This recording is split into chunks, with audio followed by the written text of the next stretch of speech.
saat ini kami melakukan penelitian di Kampung Alung, Desa Guradog, Kecamatan Curiggitung, Kabupaten Lebak.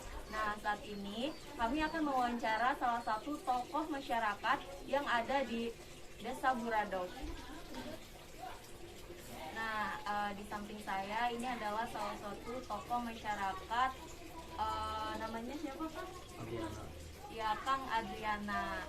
Tapi sebelumnya izinkan memperkenalkan diri, saya Rahma Sofia, saya Sri Sobi. Dan saya Adriana.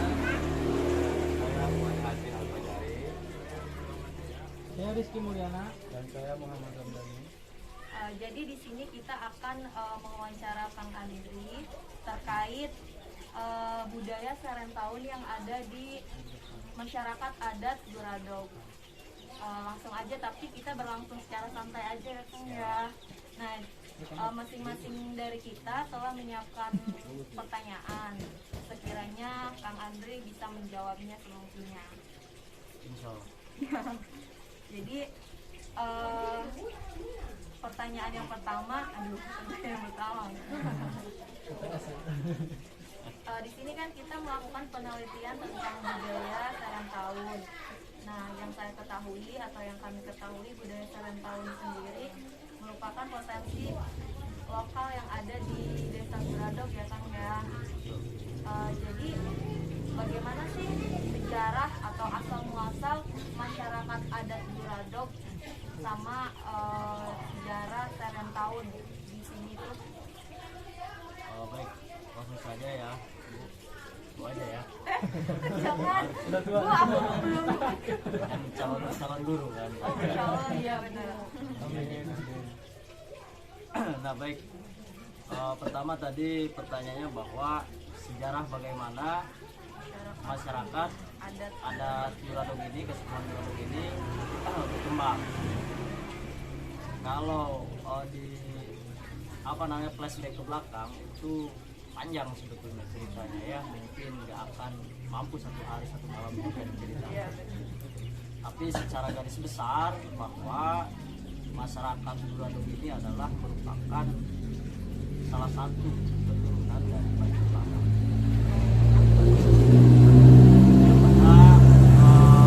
Keturunan murninya itu adalah dari Bapak Kiai Haji Kardan almarhum, ayahandanya Bapak Haji Onoro Hadi, beserta jajarannya ke bawah ya, sampai anak yang paling khususnya itu Bapak Haji Amuk Sukarma yang sekarang menjabat sebagai kepala desa Guradog ya. Jadi kalau masalah sejarahnya itu mungkin sangat rumit untuk dijelaskan, tapi kami selaku masyarakat desa Guradog khususnya mengetahui perjalanan sejarah yang diturunkan kepada kami, cicit atau keturunan tahap berapa itu sampai sekarang adat kebudayaan itu masih lestari khususnya di desa Guradog tersebut. Jadi kalau kita berbicara ke belakang masalah sejarah ini adalah mungkin peristiwanya juga sebelum kemerdekaan itu sudah berlangsung. Sebelum kemerdekaan Republik Indonesia ini pada tahun 1945. Jadi intinya awal mula kerajaan Kesultanan Banten ini runtuh dulu, kebudayaan ini tetap masih lestari. Karena sistem kerajaannya yang runtuh, tapi budayanya tidak akan pernah runtuh kalau kita tetap mempertahankan dari dulu sampai sekarang di era digitalisasi tersebut. Jadi mungkin itu secara gambaran garis besar saja. Berarti sudah terjadi beberapa ratus tahun yang lalu. Betul, ya, betul. Kalau masalah perkembangan sejarah tersebut ataupun adat istiadat yang berada di desa kami. Kalau untuk Serentaunnya kan? Nah, kalau Serentaun itu adalah kegiatan mensucikan diri.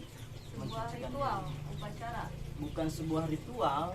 Mungkin kalau budaya-budaya yang lain menganggapnya itu ritual, tapi kita itu doa bersama kepada Allah Subhanahu wa taala dengan cara kebudayaan masing-masing. Dengan cara kebudayaan masing-masing. Serentaun itu adalah mensucikan diri. Hampir sama kalau kita masuk ke kategori agama, itulah fitrah. fitrah. Cuma fitrahnya ini tidak ditentukan nominalnya seperti zakat fitrah yang telah ditetapkan oleh Kementerian Agama, tapi ini ditentukan oleh pemangku kebijakan adat istiadat, khususnya Kasepuhan gitu. Jadi adatnya. nah setelah itu mensucikan diri ini juga sama, harta benda juga disucikan, begitupun jiwa manusia gitu. Harta benda itu baik kekayaan ataupun hewan ternak, dan itu beserta diri kita pun masing-masing itu difitrahkan kembali. Bedanya seperti fitrah yang keislaman ya, khususnya kita ada lagi untuk zakat fitrah yang setahun sekali. Ini juga dilaksanakan setahun sekali sama. Namun fitrah di sini mensucikan jiwa ini nominalnya tidak terlalu besar, hanya kisaran 10.000. Tinggal dihitung di dalam rumah ini ada berapa orang, baik yang anak-anak ataupun yang sudah dewasa. Berapa banyak harta benda kita seperti sepeda motor ada berapa jumlahnya, mobil ada berapa jumlahnya, hewan ternak ada berapa jumlahnya, itu nominalnya 10.000. Nah begitupun hasil bumi. Hasil bumi itu ketika kita padi di dalam lumbung padi itu khususnya leit, dan itu ada berapa jumlahnya, sama zakatnya itu hanya 1 dekar. Dalam arti 10 liter, kalau liter era sekarang 10 liter. Jadi itu Bu, masalah serentahun. Arti dari serentahun itu adalah membersihkan diri, baik diri ataupun harta benda kita. Tetapi itu dilaksanakan untuk doa bersama kepada Yang Maha Kuasa melalui adat kebudayaan yang telah diturunkan dari nenek moyang sebelumnya. Gitu. Intinya kita mensucikan diri, berdoanya kepada siapa? Kepada Allah Subhanahu Wa Taala, bukan kepada hal-hal konotatif di luar pemikiran. Itu jadi menjadi polemik kan itu, apakah Hindu atau bukan? Kami tegaskan bahwa kami itu Islam murni, jadi berdoanya itu kepada Allah hanya dengan syariat yang berbeda. Itu jadi mungkin anak-anak zaman sekarang penafsirannya berbeda, lebarannya ada 2 katanya kan itu, tapi itu adalah adat kebudayaan kan, yang dilaksanakan secara langsung. Meskipun kita berdoa tidak harus menggunakan acara-acara yang lain, tapi boleh langsung, tetapi kami memiliki kebudayaan tersendiri yang artinya kearifan lokal itu tetap kami lestarikan sampai sekarang. Silakan. Siap. Mungkin teman-teman bisa nangkep ya dari sejarah masyarakat adat Juradong juga serentahun. Nah, kalau untuk rangkaian acaranya itu seperti apa, Kang? Nah, rangkaian acara serentahun itu yang sebelum ke hari H-nya ada H-3. Oh iya, kalau untuk penetapan tiap tahunnya itu 13 Muharram setelah hasil musyawarah para pimpinan Kasepuhan. 13 Muharram. Di tahun Islam ya? Iya, 13 Muharram. Jadi setelah 13 Muharram itu ditetapkan kan itu baru serentahun itu dilaksanakan. Jadi pas di bulan-bulan Hijriah ya, tahun baru Islam, tidak jauh. Nah, kalau untuk rangkaian kegiatan acara biasanya antisipasi masyarakat itu ya, antusiasmenya itu adalah menyiapkan makanan-makanan khas Juradong, salah satunya adalah pasung cocok dan lain sebagainya, itu sebelum 3 hari pelaksanaan. Jadi semuanya itu inti dari serentahun ini adalah kumpul bersama. Intinya kumpul bersama. Yang jauh itu datang pulang. Karena selain hari raya Idul Fitri juga ada yang kegiatan serentahun tersebut sama, kumpul bersama. Bahkan kemungkinan lebih ramai dibanding hari raya. Karena mungkin hari raya itu mudik ya.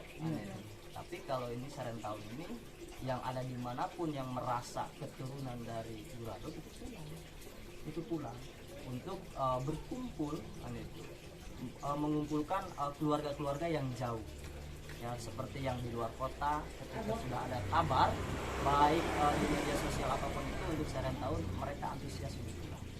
Jika ketika tidak ada yang pulang pun ya, itu paling hanya mendoakan dari saya, tapi dirinya sudah mensucikan diri kan, itu dalam arti fitrah tersebut kan, itu mengeluarkan zakat juga. Nah itu jadi rangkaian acara itu semua intinya kumpul di dalam satu keluarga masing-masing itu pada pulang, jadi semuanya itu hadir yang karena tujuannya tersebut itu untuk mendoakan itu mendoakan itu para leluhur ataupun orang-orang yang sudah mendahului kita di rangkaian acara seperti itu.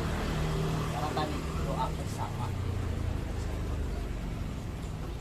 itu, jadi rangkaian acaranya semua orang berpartisipasi ya, karena kalau semuanya sudah hadir itu kita ngumpul, artinya temu kangen keluarga lah, dari rangkaian tersebut. Ketika sudah ada semua berkumpul, biasa mungkin ketika pelaksanaannya sebelum hari H-nya itu penampilan yang namanya kesenian, khususnya seni jaipong itu dilestarikan di sini. Terus kendang pencak ya seperti hampir mirip dengan debus, tapi bukan debus itu, tapi kesenian lokal yang ada di sini.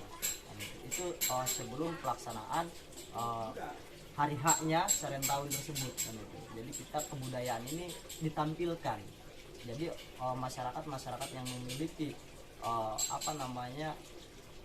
keahlian dalam seni bela diri itu ditampilkan di dalam panggung kan itu. Di tiap-tiap kampung ataupun dusun.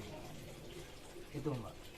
Jadi sebelum hari H setiap kampung itu punya tempatnya masing-masing. Punya tempatnya masing-masing. Untuk pelaksanaan Serentahun bukan di satu tempat masyarakat berkumpul. Nah, kalau untuk pas hari H itu di suatu tempat. Tapi kalau untuk tadi kan sebelum Serentahun kan itu, jadi di masing-masing. Kan itu. Seperti di sini memiliki kesenian kendang pencak kita tampilkan di alun-alun di bawah, kan itu masyarakat pada menonton kan itu. Siapa pesertanya?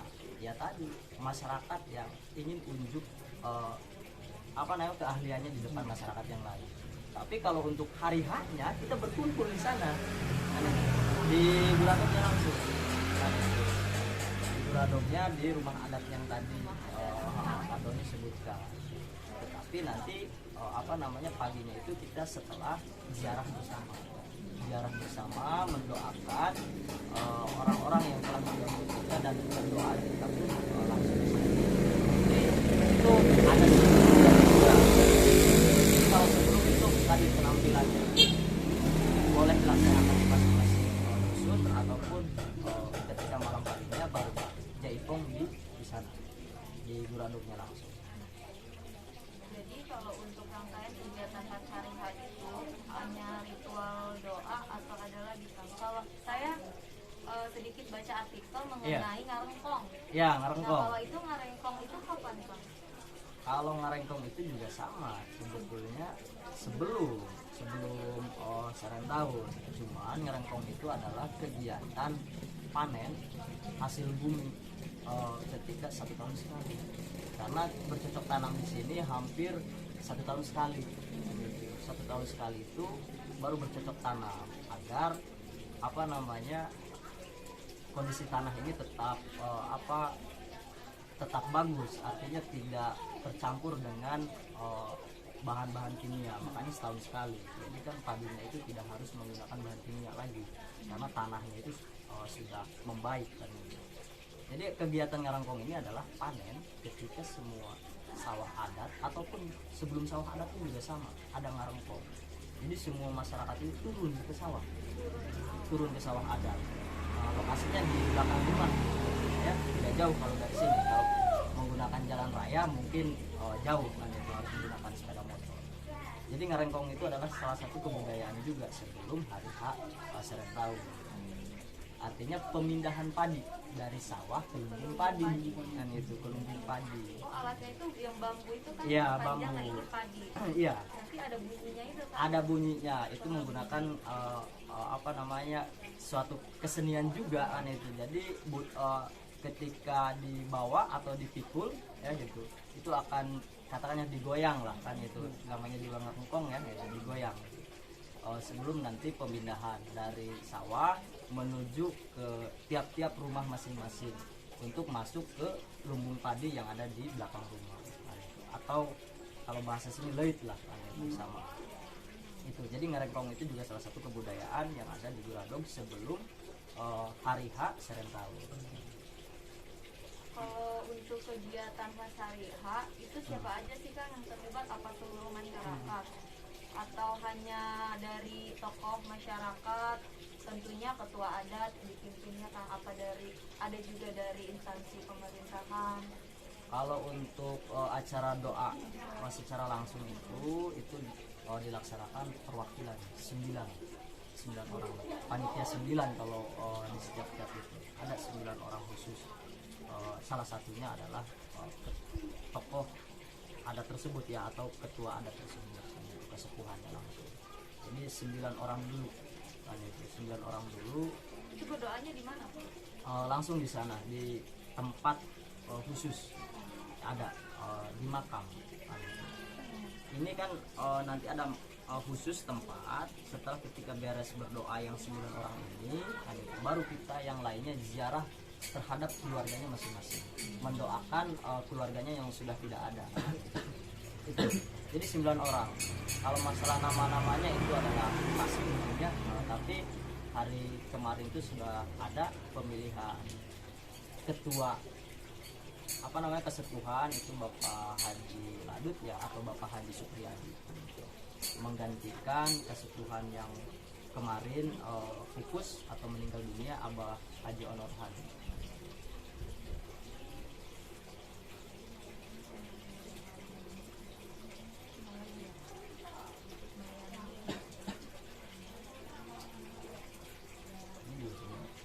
Besar, Iya. nggak akan sampai kalau diceritain dari awal mula man. Nah, kami kan mengetahui ya Kang, di Kabupaten Lebak itu Iya. Banyak sekali kesepuhan. Betul. Nah, salah satunya mereka kesepuhan, di setiap kesepuhan itu mereka melaksanakan ritual Serentahun. Nah, Iya. apa sih yang membedakan Serentahun Desa Guradog dengan Serentahun di daerah lainnya? Apa ada ciri khasnya gitu Kang? Kalau ciri khas ada.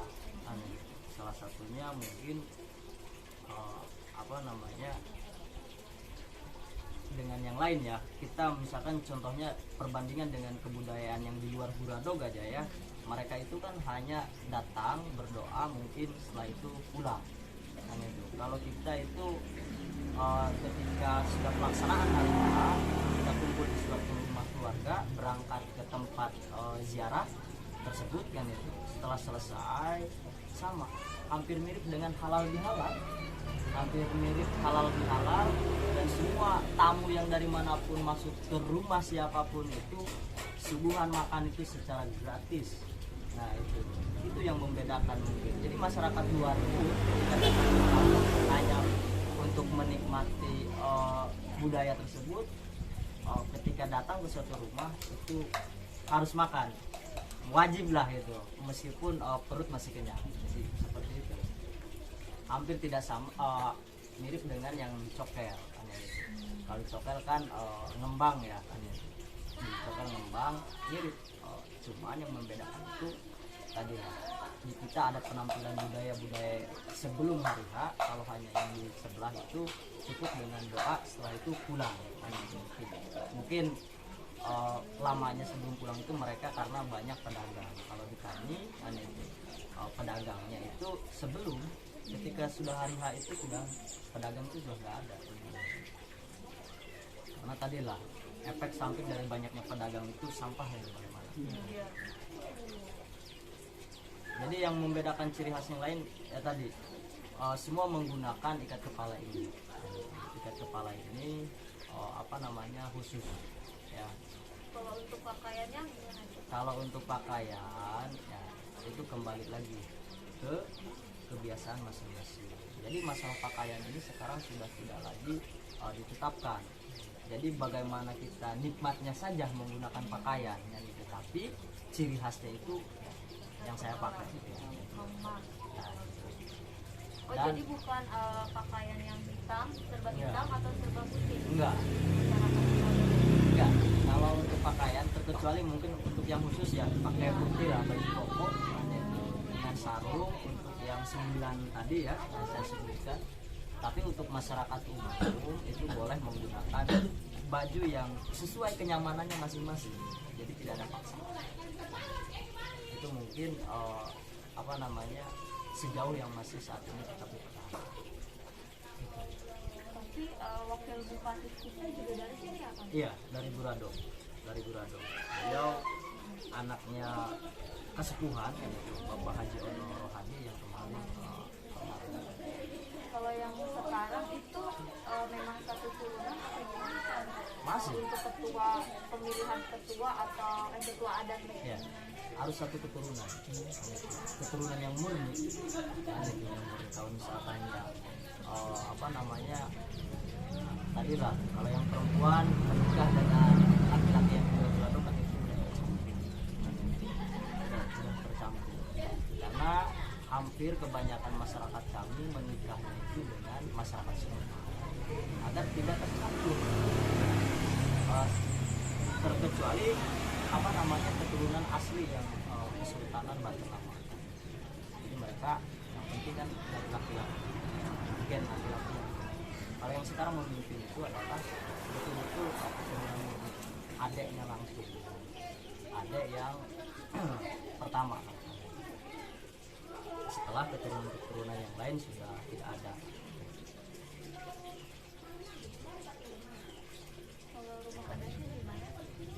Kalau rumah adat di Kampung Buradongnya langsung ada.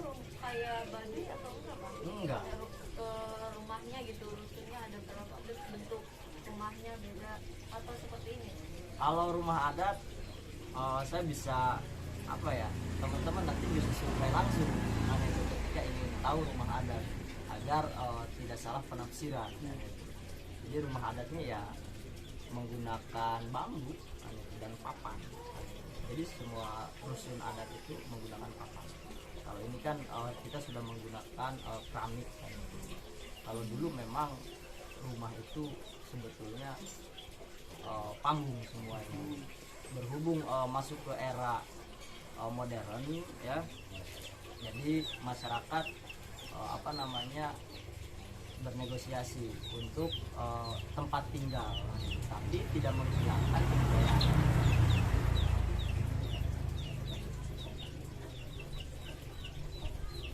Kalau untuk tahun ini kan di masa pandemi COVID ya Kang, bagaimana? Apakah ada kendala pelaksanaan saran tahun atau apa sih yang berbeda untuk pelaksanaannya?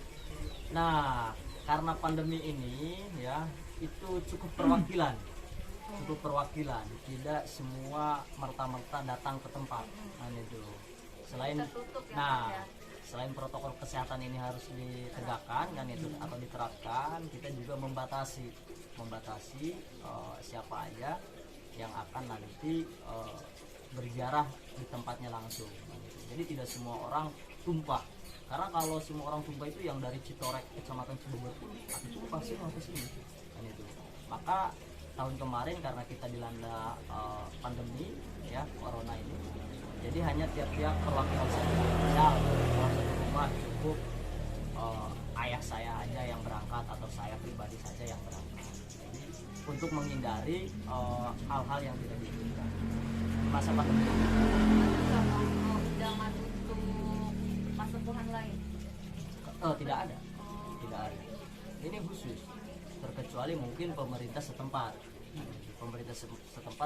Misalkan kecamatan, pak camatnya, terus misal dari keamanannya pak kapolseknya, dan amirnya mungkin pada kelaminnya, dan yang lain itu tidak ada, agar tidak tercampur. Jadi misal kebudayaan ini mengundang kebudayaan lain, tidak diundang, karena kita memiliki kebiasaan masing-masing. Di sana juga kita menjaga kelestariannya, agar intinya tidak sama dengan yang lain gitu. Bupati itu pernah ikut?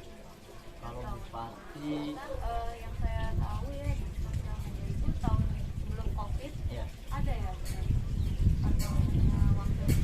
Kalau untuk bupati dulu itu Pak Jayabaya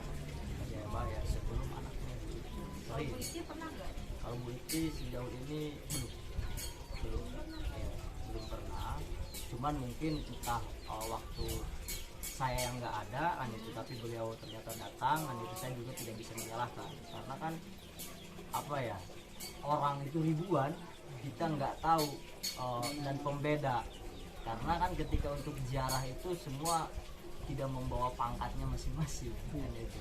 Bahkan Pak Camat juga tidak menggunakan pakaian dinas kan itu ya, jadi ya pakaian biasa saja. Nah itulah untuk pembedanya, kita tidak bisa membedakan mana bupati kan itu, mana apa ya rakyat atau masyarakat yang lain, karena posisinya sama. Yang membedakan itu mana pimpinan kesepuhan adat, mana masyarakat. Nah, itu karena baik bupati ataupun yang lain pun ketika sudah datang kan itu kembali lagi kepada masyarakat. Teman-teman ada nggak yang ingin ditanyakan? Kalau untuk manfaat yang terasa dari kegiatan Sarentaun, terus khususnya bagi Akang Andri juga bagi masyarakat setempat, apa sih nilai-nilai budayanya, tentunya dari segi agama, dari segi norma hukum adat istiadat, apa yang terkandung atau manfaat yang bisa kita rasakan di kehidupan sehari-hari? Nah, kalau kita dari berbicara asas manfaat dari kegiatan Sarentaun itu sebetulnya banyak. Kita merasa kalau seperti komputer itu direfresh, semua terasa tidak ada beban, tidak ada beban, karena kita kembali lagi ke fitrah, kembali ke fitrah, kesucian kita. Nah, jadi manfaat yang pertama itu kita merasa nyaman, kehidupan lebih tenang, bahkan ketentraman pun datang ke setiap masyarakat khususnya di kesepuhan tersebut.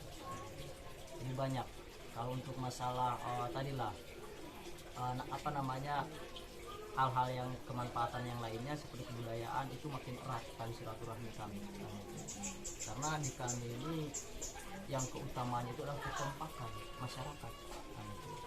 Kekompakan baik dari segi gotong royong dan lain sebagainya, karena itulah asas manfaat ketika kegiatan Sarentaun tersebut, khususnya untuk mengguyurkan masyarakat satu desa ini, desa Gurado. Jadi kalau diceritakan lebih panjang masalah kemanfaatan, atau mungkin tidak akan terceritakan, karena saya anomalikan yang itu ya, itu seperti komputer ketika nyala di refresh atau diinstal ulang Secara batin ya, secara batin kita merasa nyaman aja lah sebelum Sarentaun tersebut. Jadi yang punya pikiran A pikiran B ya itu tenang gitu, biasa aja, kita relax kan gitu. Bagaimana sih ketika kita HP lama tuker dengan yang baru atau dalamannya yang baru tapi casingnya masih lama kan, nah, kecepatannya pun untuk mengakses sesuatu itu cepat. Begitupun diri kita masing-masing ya, teman-teman juga rekan-rekan mahasiswa mengetahui bagaimana kita bangun tidur tidak mandi ya, mungkin nah itulah manfaat dari Sarentaun juga seperti orang bangun tidur kan itu disuruh ke Gajrung atau ke pasar, apa yang terjadi kan seloyongan. Nah ketika sudah mandi fresh, begitupun manfaat dari Sarentaun tersebut. Jadi dari nilai agamisnya mendekatkan diri dengan Sang Sang Pencipta. Pencipta. Untuk nilai sosialnya mungkin gotong royong, Nah, bersama guyup gitu ya, mempererat silaturahmi antar masyarakat.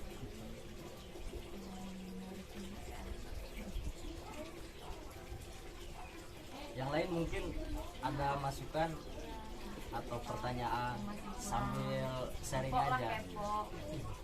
Harusnya Mak Kadoni atau ngopi aja biasa aja, Iya, biasa nggak aja. tidak jadi masalah nanti Iya. ketika Pak dosen menanyakan juga sambil ngopi.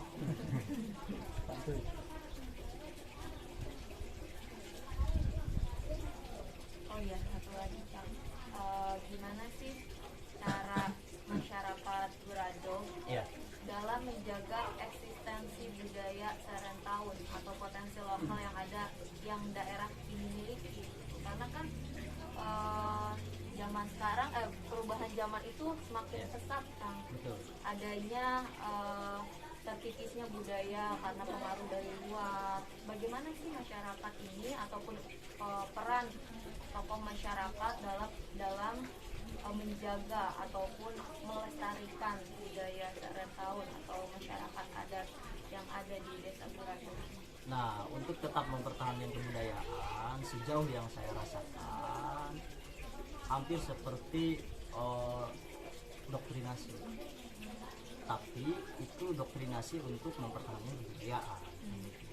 Dalam arti kita selalu menerapkan terhadap adik-adik kita atau anak-anak kita yang sudah menjelang dewasa, bahwa dari mana kita asal, kemana kita akan pulang, apa ciri khas kita.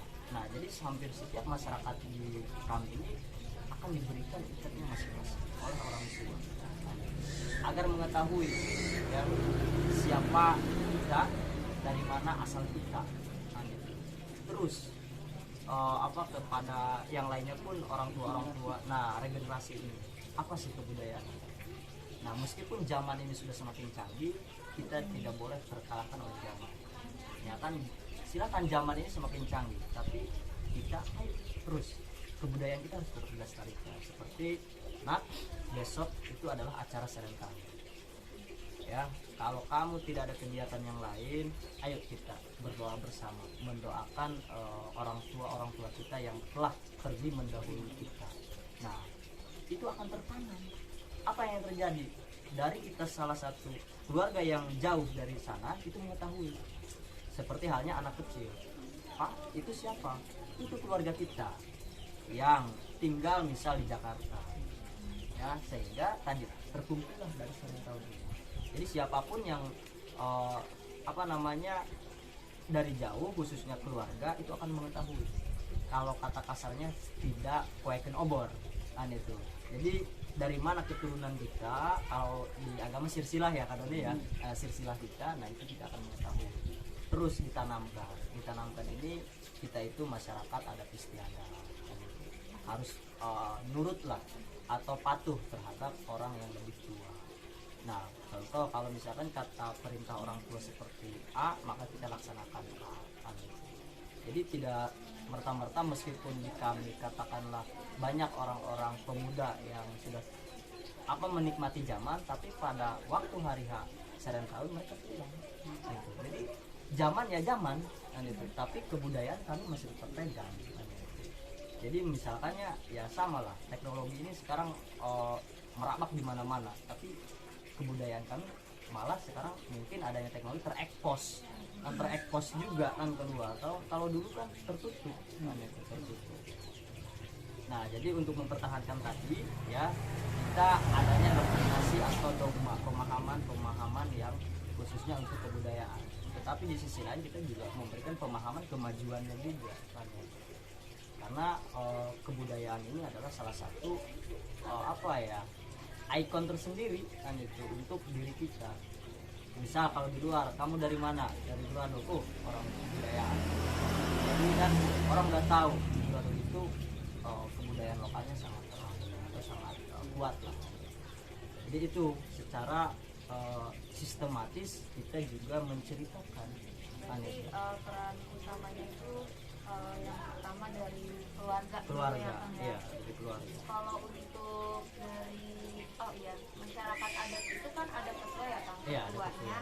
Itu strukturnya apa saja Kang? Apa hanya ada ketua? Kalau struktur itu ada kesepuhan. Untuk masalah hal lain sebagainya juga. Cuman struktur ini tidak tertulis, tidak tertulis, namun secara lisan disampaikan. Misal kalau kita mau syariat lah kan. Jadi sebelum nanti kita sepuhan ada tahapan-tahapan. Harus ke A dulu, baru nanti dari A ke B, baru nanti ke kesepuhan. Itu disebutnya petunjuk jalan. Itu Jadi kalau untuk struktur mungkin yang ditetapkan itu hanya ketua kesepuhannya saja, karena tidak tertulis secara sistematis seperti struktur organisasi kan itu. Ada Ya. sekretaris, ada bendahara. Cuman kita di dalam satu ruang lingkup seperti ini, saya misalkan suruh Don, kamu bagian penerima tamu dari luar, udah. Jadi secara tidak langsung tidak harus ditetapkan di sana, udah mengerti kan itu. Jadi nanti masyarakat akan mengetahui dengan sendirinya. Jadi nanti akan bertanya, komunikasi secara lisan, aina saha, anu petunjuk jalan. Oh Doni, orang akan mengetahui. Ketika salah kamar misalkannya ke akang yang ini, akan diinstruksikan ke Doni. Nah, secara lambat laun itu akan tertanam dan mengetahui. Oh sebelum ke kesepuan itu harus ke Doni dulu. Nah itu seperti itu. Jadi untuk masalah struktur organisasi itu tidak tertulis secara sistematis, tapi secara lisan. Mungkin ada yang lain ya. Kasihan si teteh ini. Sambil ngopi Don, silakan. Minum tenang.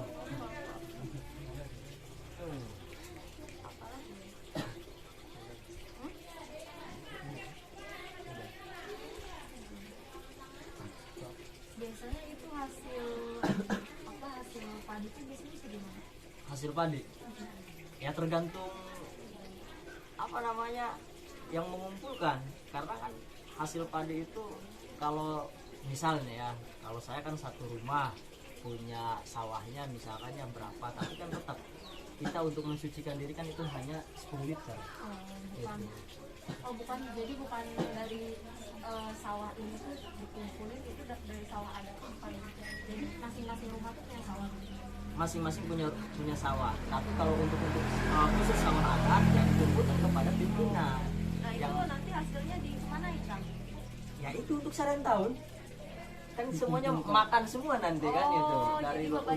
Nah, jadi kan tamu yang dari luar itu kan nanti makan, menikmati kan itu. Seperti nanti kan pesta pemilihan kepala desa, berasnya kan dari sini. Jadi kalau di kami ini datang makan kan itu, meskipun selesai atau belum selesai ya kita makan lagi. Tapi nggak cuma beras aja ya? Iya, banyak yang lain juga kan itu, seperti peternakan, hasil bumi yang lain juga banyak, tidak hanya beras kan itu. Jadi dikumpul di lumbung padi. Nah ketika seren tahun, karena kalau tidak pandemi ini kan orang akan datang, kayak kita lihat lah Citorek besar kan, kalau tumpah semua gimana.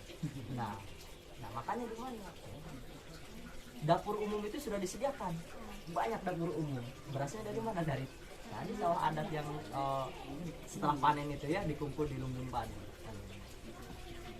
Kalau untuk masalah beras kan kita enggak langsung digiling ya, ada berapa kintal atau tonase, tapi kan secara bertahap kebutuhan sudah habis, misal 20 karung digiling kan itu, atau misalkan ya 100 karung kan itu, atau kan di sini kan masih kalau bahasa kami itu kan pocong ya, baraha pocong kan, atau baraha ikat kan itu ya, ikat padi tersebut. Beda seperti padi yang udah dikarungin kan, kita tahu lah kalau sudah gabah itu satu karung ada level 50 kilo kan gitu ya. Dan sedangkan untuk ikat itu kan belum tentu ada 50 kilo, paling kan hanya ada kisaran 5 kilo kan dalam satu ikat tersebut atau pocong tersebut kan. Itu kan. Jadi berasnya dinikmati untuk semua masyarakat juga.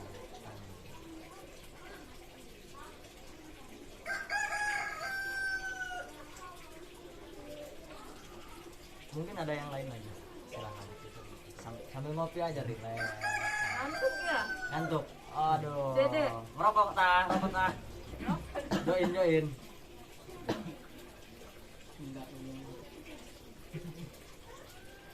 Nah, jadi keistimewaannya gini, untuk bencana, misalnya ya, mungkin masyarakat yang lain tidak seperti masyarakat khusus di sini.